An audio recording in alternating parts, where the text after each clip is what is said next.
Okay, good. Okay, I want to welcome everyone. I'm doing this from Corvallis, Oregon. Since the missionary work has been put on because of the COVID, it's hard to travel overseas. I'm kind of doing missionary work helping the vets. So I'm going to different remote locations in different parts of the country doing eye exams for the vets. So it's kind of very rewarding work that I'm doing. So right now I'm in Corvallis, Oregon. Never thought I would end up here, but it's a beautiful part of the country. Oregon's just beautiful. And I hope everybody had a great, oh, you know what? I didn't start the record button. Silly me.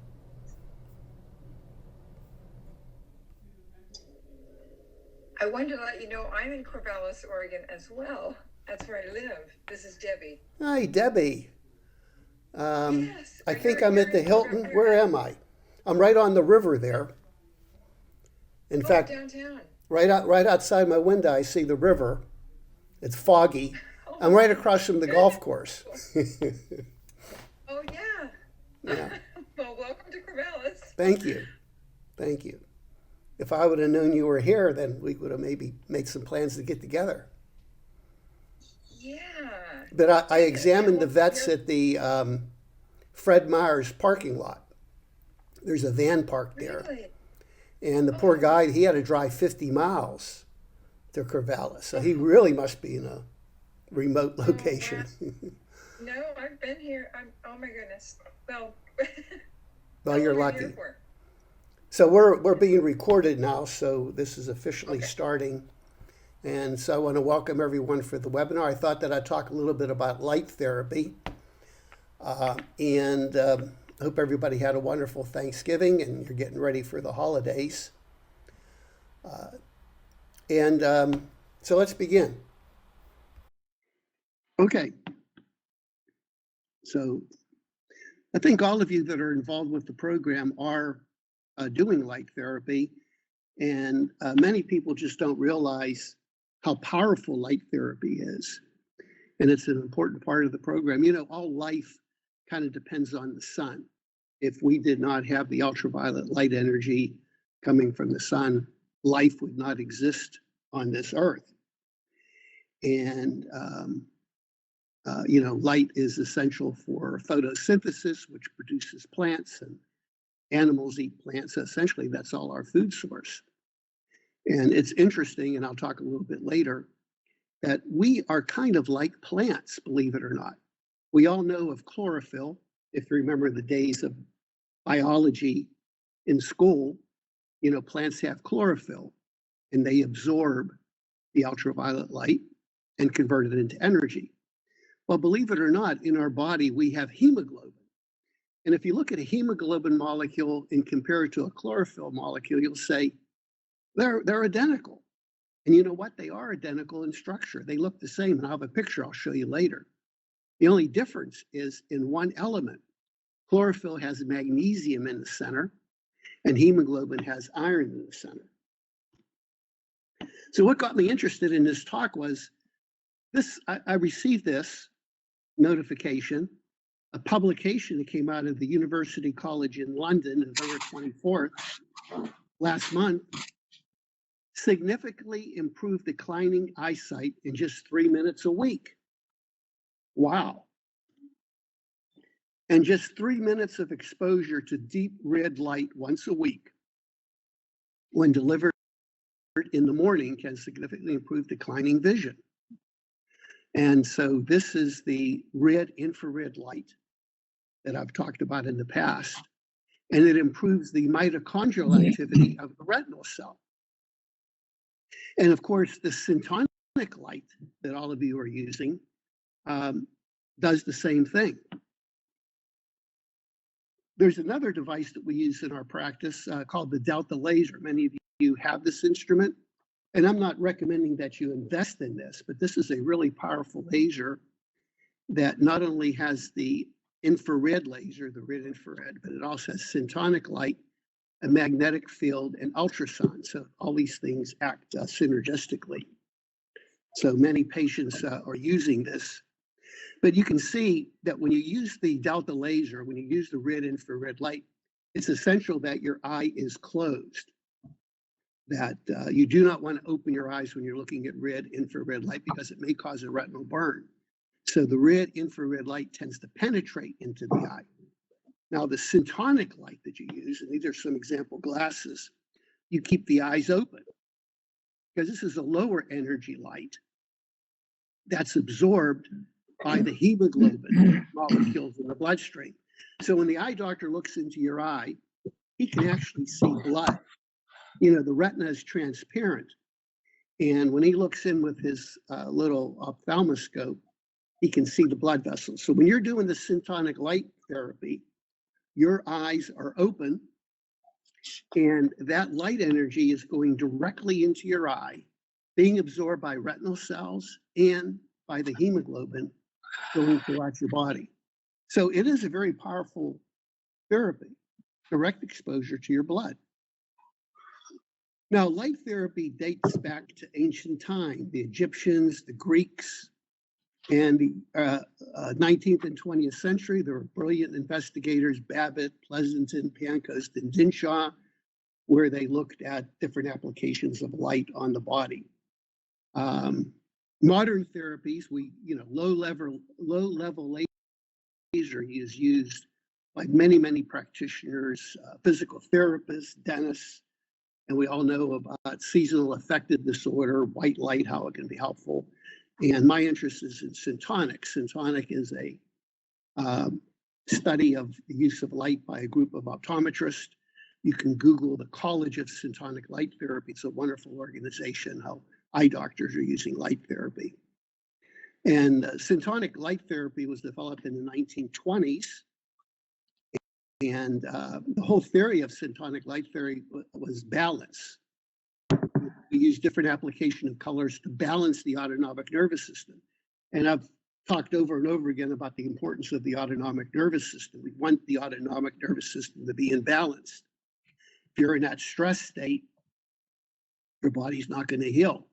Also, if you're in the extreme end, the parasympathetic state, your body's not going to heal. So we call it the physiological balance beam. Green is in the middle. And we use different shades of color to balance the body. Typically, a lot of this is depending on your eye disease. If you have inflammation and leakage, we want to quiet it. But if you have a degenerative condition where there's lack of energy, we want to put energy in. So those of you that are receiving light therapy will have different shades based on your temperament and based on your eye condition. Now, the other fascinating thing about light is it has an effect on the atomic, cellular, hormonal, and autonomic. Now, the atomic, I majored in chemistry, and we use spectroscopy. You could take any unknown substance and study it photochemically, and you could identify the structure. Likewise, every atom in our body and every molecule in our body can receive light, and light will have a physiological effect. Same thing on the cellular level, hormonal and autonomic. Okay, cellular level, that studies have shown that actually cells react to light, that cellular protoplasms, mitochondria, different organelles will react to light and maybe move towards the light. Tina Carew, who's a Russian investigator, demonstrated the effect on cellular. Oh, somebody's in their kitchen in the background. The mute. Yeah, I didn't put the mute on. Let me put the mute on because yeah. All right, that's better. I know one time I gave a talk and somebody was cutting her grass listening. All right, Tina Carew, I had a pleasure of meeting her at a European meeting, brilliant investigator. She's done research on actually identifying how light affects the metabolism of the cell. That she's identified that a photon will hit cytochrome A and cause a chemical reaction in the electron transport chain, which cascades to mitochondrial activity, ATP, et cetera, et cetera. But she did a study comparing laser with regular syntonic light. You know, laser light is the fancy machine, coherent light. Syntonic is just used as a light bulb. And there's really no difference between the two. A photon is a photon. Doesn't matter where it comes from, it can have a physiological effect. The difference is laser has a greater penetration in the tissue. Light therapy has been used for wound healing because it changes the characteristic of an acidic state, hypoxic, to more alkaline and oxygen rich. And you've heard me talk about the problem with an acidic state. We want our body to be more alkaline. And of course, light therapy will help shift it more towards alkaline and a balanced pH. And there's been many articles published showing that the low-level laser can help with macular degeneration, glaucoma. It's used by dentists. So it's kind of exciting that when I saw this publication, I said, oh my goodness, this is really cool. A study came out to actually demonstrate that just minimal amount of light application can help regeneration. And that's a picture of Dr. Tina Carew and myself. She's a Russian. And one thing you never do is drink vodka with a Russian. You're going to lose that game. On the right is her book called The 10 Lectures on Basic Laser Phototherapy. It causes hormonal action. So the light therapy that you're doing will balance your autonomic nervous system. I talked about the hemoglobin and chlorophyll. Here's those two molecules. On the left is hemoglobin. In the center, you have the iron. And on the right is chlorophyll with magnesium. I mean, they're identical in structure. So we are actually light receiving organisms. And when you do the office treatment or home treatment, you're looking at low levels of light, which can cause a physiological change in your body. So syntonic light therapy is really wonderful for causing learning disabilities, autistic disorders, age-related macular degeneration, traumatic brain injuries, amblyopia. There's so many studies done on the benefits of syntonic light therapy. And Dr. Jacob Lieberman did a very formal study on the effect of light therapy on visual cognitive functions and attention deficit disorder, learning disorders. And these are some books here, and this is being recorded. I'll send this all to you if you want to really get into it. Look at Light Medicine of the Future by Dr. Jacob Lieberman, and also the Syntonic Principle by Harry Spittler. These go into much greater detail. And here's an example of the syntonic photosynthesizer that we use in our office. This is rather an expensive device, but we have found that just simple application of a low-level light bulb, 15-watt light bulb with glasses, produces the same effect. Also, there's something called ultraviolet blood irradiation. We actually take the blood out of your body, expose it to ultraviolet light, and put it back into you. This is a type of oxidative treatment that we do. And these are the different glasses that we use in syntonic light therapy. And the selection is based on your eye condition and also probably where you are in terms of your autonomic nervous system. These are some publications. I published an article on the effect of syntonic light therapy in the treatment of glaucoma. And believe it or not, there were studies that published in the American Journal of Ophthalmology showing the benefit of light therapy with glaucoma. So if you would ask your eye doctor, can light therapy help with my glaucoma? He'd probably laugh at you and say there's no evidence, but actually this was published in the American Journal of Ophthalmology. This is one of our most prestigious journals. And both of these were published in 1948, conclusively showing the benefits of light therapy. So So I get a lot of questions about when to do light therapy. And one thing that I feel is very essential is you do your light therapy during the daylight hours. And why is that? Because I think if you do it at night, late at night when it's dark, you're going to be adversely affecting your circadian rhythm. It's important that you have that good rhythm. And studies have also shown that there's a danger of being exposed to blue light at night. You need blue light during the day. You need to avoid blue light at night. That's why I'm kind of against blue blockers during the day. Our bodies need blue light during the day. That's why God made the sky blue and the ocean blue. We need blue light during the day. At night, we have to avoid blue light. It's easier to remember because when the sun sets, the red tints. And that's another problem I think that we're faced with because we're being forced to use compact fluorescent light bulbs, which give off a blue emission. We need to go back to the old incandescent light bulbs at night, which give off a more reddish. So let me hear. All right, I'm going to open things up. That's all I have for my talk. Hopefully you have some questions on light therapy. So what I thought I'd do, let me take the questions on light therapy first, and then I'll open it up for any other questions that you may have. So questions on light therapy.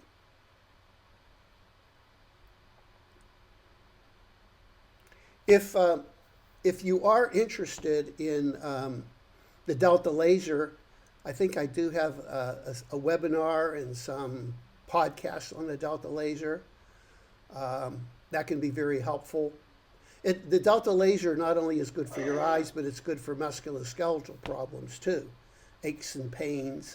It's a pretty versatile piece of machine. Is it better than syntonic light? Probably not. I think if you're doing your syntonic light therapy, 10 minutes a day, as I recommend. Now, if you can't get in 10 minutes, 5 minutes is adequate. That study that I mentioned earlier was just 3 minutes once a week. My goodness. So that seems to indicate that, hey, all you got to do is syntonic light therapy for 3 minutes once a week. That's all you need.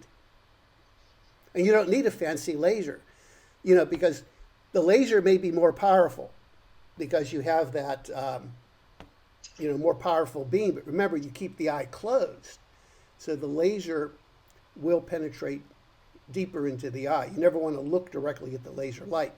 But the syntonic light, because it's a lower level light, you keep your eyes open. So that light is hitting your choroid, your retina, your optic nerve directly. So I think that maybe the syntonic light has a more powerful effect. Although when you're thinking, hey, if I buy a $2,000 laser, that has to be better because the light's stronger, etc. But remember Dr. Tina Caru's work. A photon is a photon. It doesn't matter where it comes from. It has the same physiological effect on the cellular level. Hi, Dr. Kondrot. I had a question. Yes, sir. Nice talking to you earlier. Yeah, nice talking to you. You're right near me. You're in Washington. Yeah. How about the background? You want a fairly dark area, I guess, during the daylight hours? It doesn't have to be pitch black, just a dimly lit room. You're still going to get benefit, even if you do it in a bright room, but I think more of the therapeutic photons will come into your eye if it's a dimly lit room. Okay. So a dimly lit room is fine.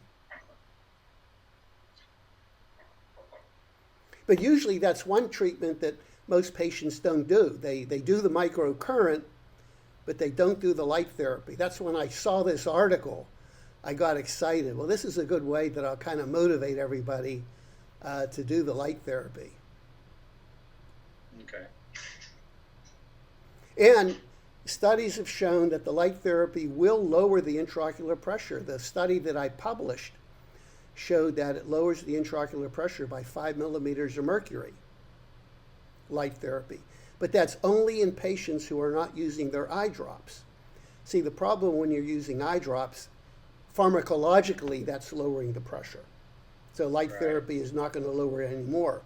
And I'm not advocating that if you have glaucoma, stop your eye drops and just use light therapy.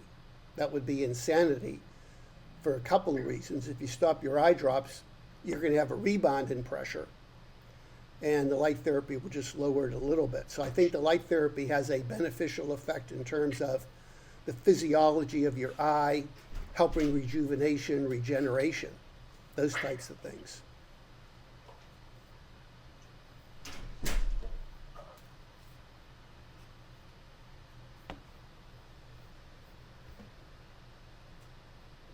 So if there's no other questions on the light therapy, then I'll open the lines up for any other questions that you might have.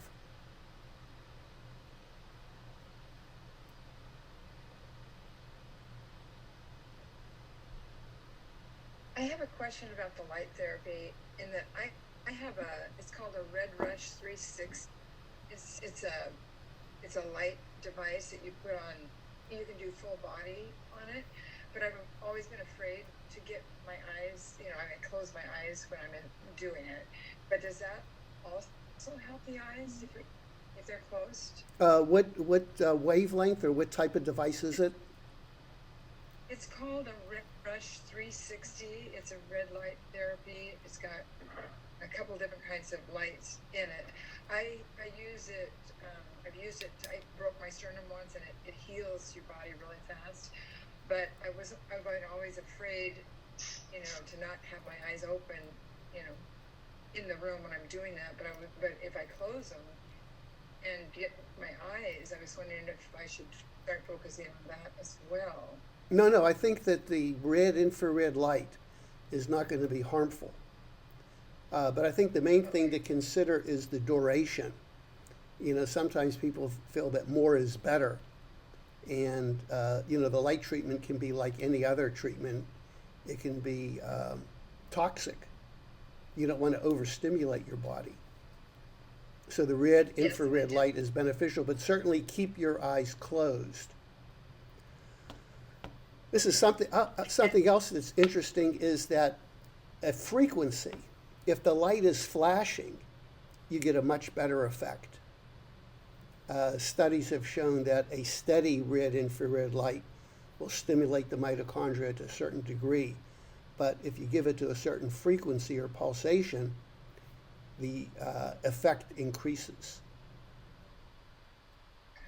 And the other question I had about the light therapy is with the glasses, I have a red and a green glasses. Is there, and I'm supposed to use one before the other. Do those change for every person? Everybody's different. Some people we need to alternate. We'll alternate a red tone with a blue tone. Other people just need a reddish. Some people need a bluish. So everybody's different. That depends on your eye condition. Okay.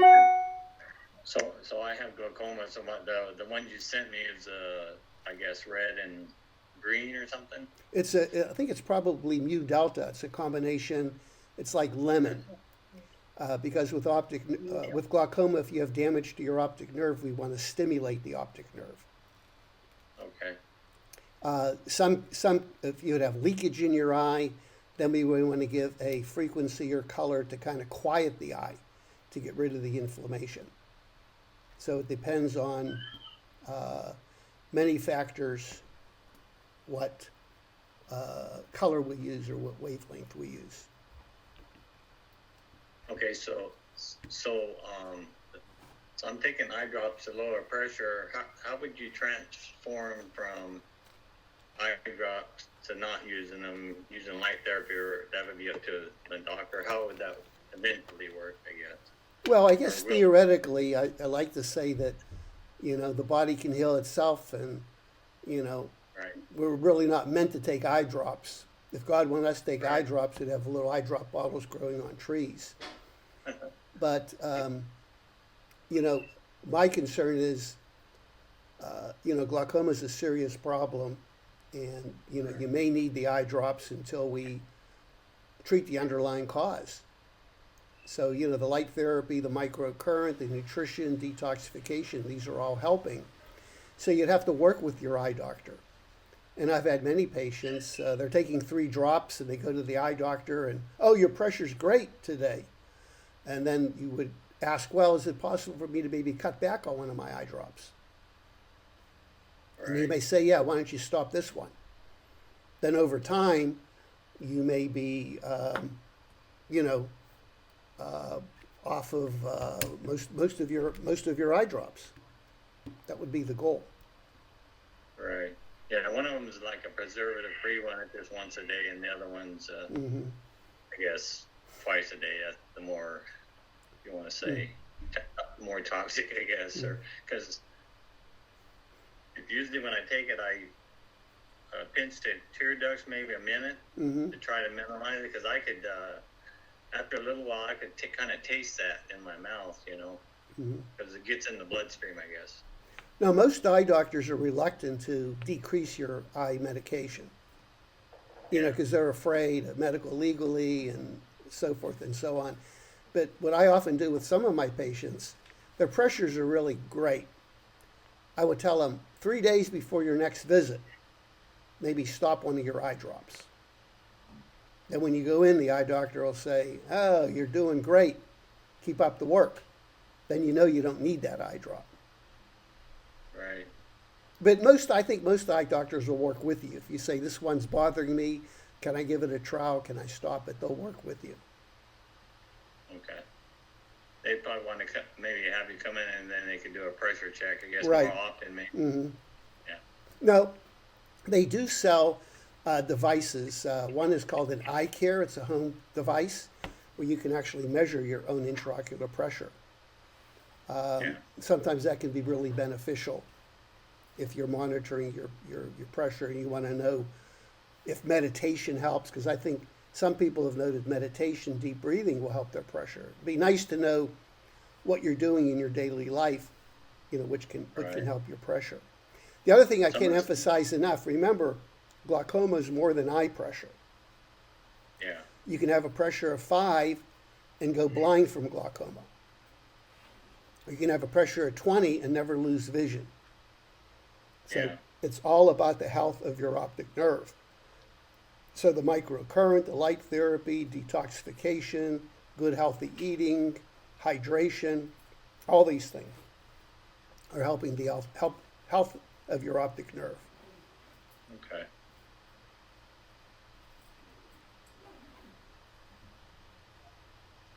Dr. Kondrot, could you talk about the sunning and how it compares or different? Well, you know what? This is kind of funny. Dr. Bates was ahead of his time. He talked about sunning in the 1920s. And that, in a way, is like infrared light therapy on your eye. Remember, he said sunning early in the morning or late at night when the sun's on the horizon, it's red infrared light. You have your own delta laser right up in the sky. Of course, hey, I'm here in Oregon. I haven't seen the sun yet. Maybe, when I lived in Arizona. June or July. When I lived in Arizona, I saw the sun every day. So, right. Sunning can be very beneficial. But you only do it with closed eyes. Don't do it with open. So sunning and palming, Bates talked about palming. Palming is like a poor man's microcurrent because our hands give out electromagnetic energy. And when you're palming, it's kind of like a microcurrent treatment. All right. So the sunning is only in the morning or the evening? Not in the day? You don't want to do it midday because it's more ultraviolet light. When the sun's on the horizon, it has a reddish, and that's the red infrared. That is the beneficial light for healing. When the sun's up in the sky, it's more of a blue. It's more intense. You could probably still do the sunning, but I recommend the morning and the evening when it's more red infrared, because all the studies have shown that the red infrared light is the most beneficial. How long would you suggest doing that? Say 5 minutes or? 5 or 10 minutes. Yeah. 5 or 10 minutes can be very beneficial. Except it's cloudy right now, so. You have to do it longer. You have to do it for an hour because there's no, but you still have the light. But I haven't even been able to see the sun. I know it's light outside, but I can't see the sun. Yeah. Welcome to Oregon.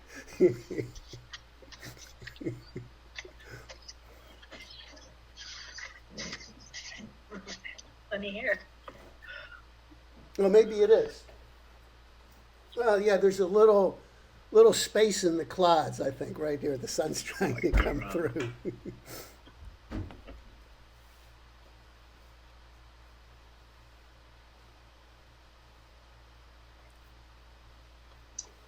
I have a question about the eye drops. My doctor now has me on 4 different eye drops, and it is just like consuming my whole day. It takes half an hour to do it in the morning and half an hour at night just to get the space between, and then I'm trying to do the ozone drops afterwards to avoid, the toxicity or whatever. And they've got me on the same eye drops. They just kept adding more to it. And I think one of them is the one that I think dropped it, and it was the last one that they added because I finally got down to 12, between 12 and 15. But I just don't feel good about taking it all. It's kind of depressing. Well, I think there's a couple of things you have to look at. One, your eye pressure. Doctors always talk about a target eye pressure. We got to get your pressure down to 14 or 13. And maybe they add 2 more eye drops to take your pressure from 16 to 14. Is it really necessary? Because if you're doing the microcurrent, if you're doing light therapy, if you're detoxing, really looking at your nutrition, you are doing things to help the optic nerve. So maybe you do not need that pressure that low. And the only way we're really going to know that is by following your visual fields and the nerve fiber layer. So you may have to talk to your eye doctor. Are these drops really necessary? I'm having problems with them. Maybe all you need is 2 eye drops. But if you're taking 2 eye drops and your pressure goes up to 25, then that's not good. But if he has those 2 extra eye drops to take you from 16 to 14, it's probably not necessary. And I would talk to him about that. Yeah, the last one that they had me on 3, and then they were going to do one last thing, and then they were going to do surgery, is what they were saying. But it took. I've been like in the 20s. It was like 17 was my lowest into 20s for the last 3 years, and then the last one it was bromine, I think, or bromine. I don't know what. Anyway, it took it down to 12 in one eye and 14 in the other, and she was shocked and amazed. So, but I do want to. I'd like to get rid of some of those other eye drops if possible, because it's my quality of life. I feel like I'm just Well, then the surgical advances in glaucoma have really improved. Before it was a major procedure. Now they're using stents. And the stents, I don't want to say it's simple surgery, but it seems to be, very effective and less traumatic. I believe in alternative therapies. It should be the first approach, but then again, we want to do everything to help your overall state with your eye. And if you're having that much difficulty with the eye drops and so many problems, then you may want to consider a surgical procedure, either laser or a stent, which can be very, very helpful. Yes, she said something. It was it's the most. She said it's very serious surgery. I think it's not the laser. Oh, it's probably a trabeculectomy. Yeah, something like that. Yeah. Well, talk to her about the stent. I have some experience with something called the Hydrus stent, Hydrus. You may want to Google that. The results have been very, very effective, and it's a simple. But does that help with the drainage or what? Yeah, it's a device that goes into the drainage area. It's like opening up the drain of the eye, but it's different. You know, Right. the trabeculectomy is major surgery, which has a lot of complications. The hydro stent seems to be a rather simple procedure if you have experience doing it, and the results are very, very good. You may want to Google hydro stent. Hmm. In fact, we're thinking about utilizing that in Africa on the Mercy ship, because glaucoma is a big, big problem in Africa. And the trabeculectomy is a procedure that just has poor results. There's a lot of scarring, and the Africans don't use eye drops post-op. The stent, you can put it in. The follow-up care is very minimal. Even if you don't use eye drops, it's going to have a benefit. You know, it seems to me like they said that I don't have much room in my eyes for like that. I don't know. Is there like a very narrow area that? I mean, it seems like that was discussed somewhere. I don't know, but she Yeah. did say that. If it's a narrow Surgery area, with but the there's ways glaucoma. you can expand it. There's different ways you can open it up.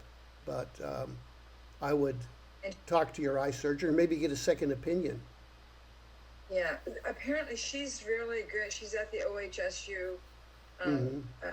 ACI Institute. She's one of the, in fact, her ratings are extremely high. Mhm. You know, apparently she's an excellent surgeon, but she's from South Africa and very knowledgeable, I guess, but I'm still leery about, I mean, she said my vision could be permanently, you know, cloudy or, you know, from that surgery. And I'm just, yeah. Well, it never I'm hurts just to get a not- second opinion, even though she has all these high recommendations. Get a second opinion. Okay, thank you. Dr. Kondrot, I have my right eye, I kind of have a wiggle in my vision. And when I saw the doctor yesterday, she just kind of said to live with it because, fixing it would be worse for my glaucoma or be more riskier. So is there anything, it's a wiggle in my macula, I guess. Is there anything to do about that? Well, what are you doing right now for your eyes? Is it just the microcurrent for the glaucoma, or? I'm doing the microcurrent and the light therapy and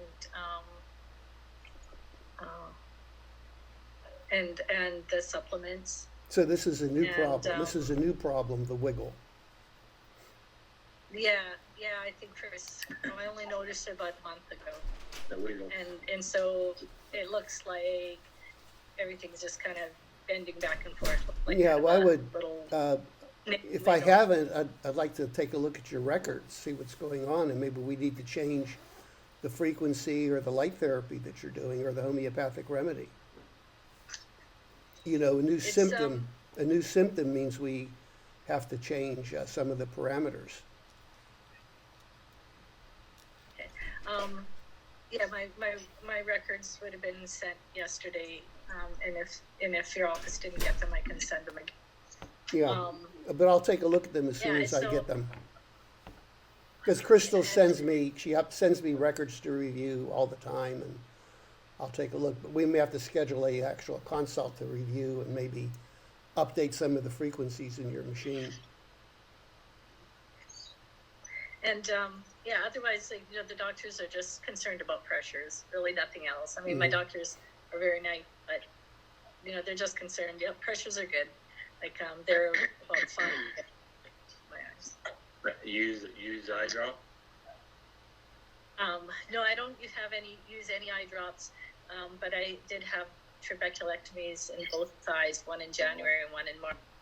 And but prior to that, my pressures were 10 to 12, and they wanted to lower them to about 6, she said, and they're about a 5, 6 right now.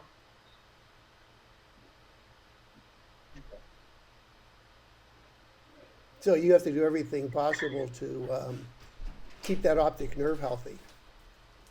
Yeah, that's Yeah, what I don't know. that's what I'm doing. Yeah, trying to. Yeah. Yeah. And I know the right eye that has the wiggle in it, the doctor didn't say anything. I mean, that was the one that after the trabeculectomy, the pressures went to like 1, and I had some bleeding in that eye, and so really low pressure. So they won't say if that's related, but I kind of wonder if it's related. It could be, because the low pressure could produce a hemorrhage in the eye or leakage of fluid. And hopefully with time that'll resolve, but that's why we may need to change your light therapy and frequency to help reduce that swelling. Because now we have a different problem. You have the edema, swelling, inflammation. Before we were just focusing on preserving the optic nerve with a certain light therapy. So we may have to change things. So we'll try to get I something. do the ozone eye drop.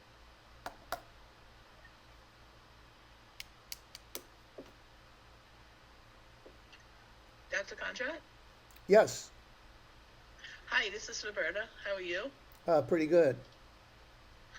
I have a question about, I just sent my new exams you wanted sent down the other day. I was wondering if you had a chance to look at them yet? No, I'll probably look at them later on this week. Okay, and I couldn't get on the meeting for a while, so I missed like the first 15, 20 minutes. Did you talk about the red glasses? Yeah, you missed the very important part of the meeting, but it's recorded. Okay, well, it's recorded, right? Yeah, so I'll send I'll go back and you watch all it. an update. Okay. So I started the chelation with the pills and the suppositories. And I'm continuing with the microcurrent and the color therapy. That's all I should be doing right now, right? Till you revise the exam? Yeah, we'll take a look at your records and see if there's Okay. any changes. Generally speaking, if you're doing the treatments for 3 months or so and maybe you reach a plateau, we'll look at things. Certainly if your vision declines, then we're going to make some changes immediately. But usually, remember, I think it did. slow and steady wins the race. So we're looking at long-term treatment. Most of you had these eye problems for many, many years, so it's not like we're going to do something. But we do like to see some movement in a positive direction. We do like to see, maybe things are brighter, a little clarity. We do like to see some positive changes. That's what we want. Okay. Well, I went to a new ophthalmologist, and he said that I have a variant of macular degeneration, and that's all he said about it. So I don't know what that's all about. Well, when I take a look at your records, I'll see what he has to say. Okay. Sound good? Thank you. Yes. Thank you. Dr. Kondrot, this is Alicia Rexroad.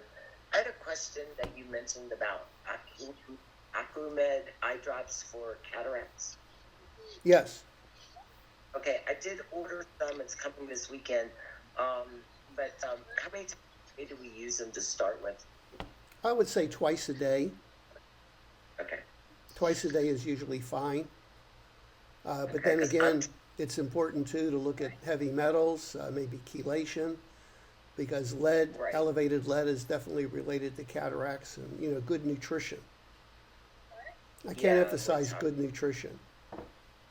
Yeah, the heavy lead, because I smoked. So I got the chelation pills.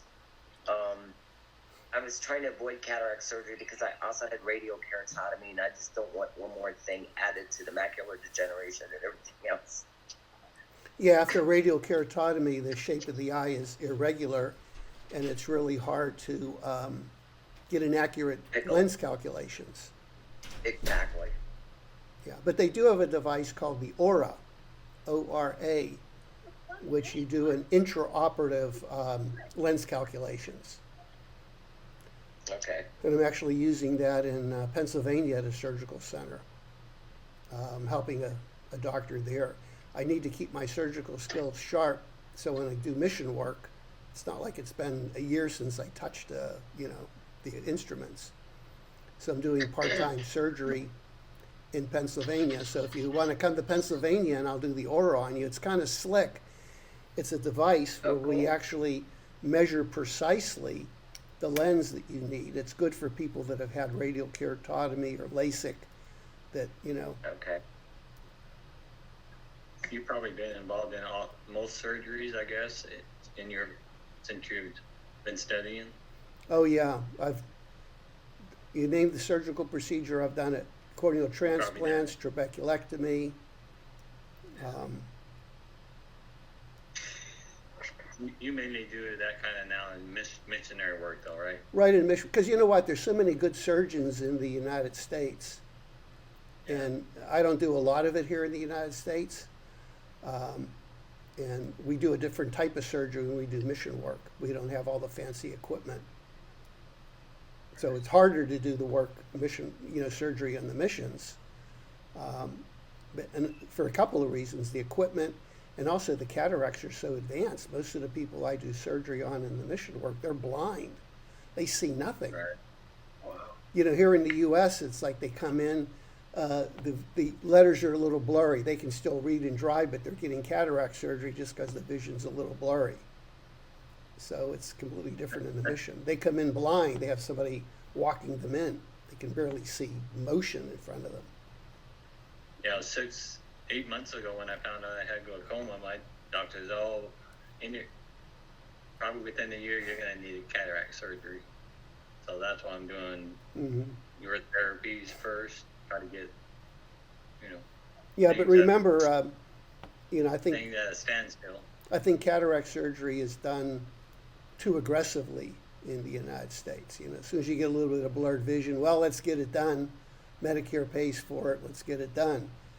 In actuality, you should do everything you can to preserve your lens. You know, your lens is an essential part of your body that has other functions than just focusing light. Yeah, as long as I could still see good and Right. use my glasses or whatever, I probably won't do it, of course. But it's different if you're visually compromised, you can't drive, you can't function, you're not enjoying life. Then I would say, well, get the cataract surgery done. But I tell everybody, well, at least try alternative therapies for a couple of months. Sometimes people that aren't functioning, after a couple of months of treatment, they're able to function. They don't need the surgery. Right. The other point is you want to try to find out the underlying cause. I mean, why did you develop cataracts? Yeah. You can I know it. Yeah. I done the challenge test, so I know what my metals are, and they're high, so that's why I'm doing the chelation. Yeah.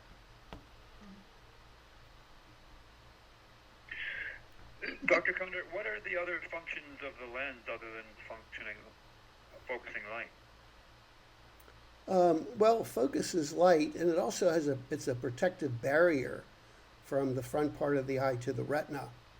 And that's one of the reasons why I feel that when you do have cataract surgery, physiologically the eye changes, and that may increase the incidence of macular degeneration. Also, there are doctors that believe that every part of your body has an energetic component. And if you lose that energetic component, it upsets the homeostasis of your body. Every organ is essential for your well-being. Right. So the lens represents something. It has like an esoteric meaning. Maybe you're losing your focus in life, whatever. And I do think that I often look at, what is blocking your vision? I mean, what is blocking your life? And of course, there's many things in life that are upsetting to us, personally and politically, and sometimes the body responds by protecting itself, by developing a protective shield, blocking out the vision.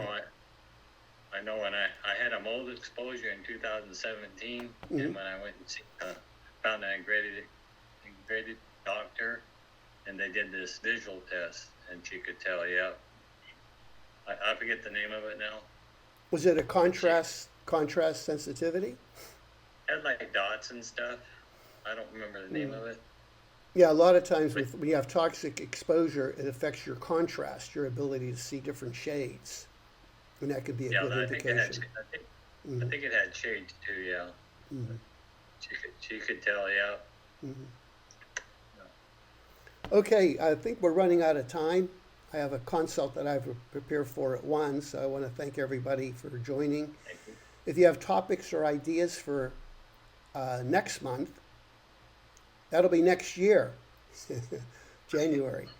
So I hope everybody has a wonderful holiday, wonderful December.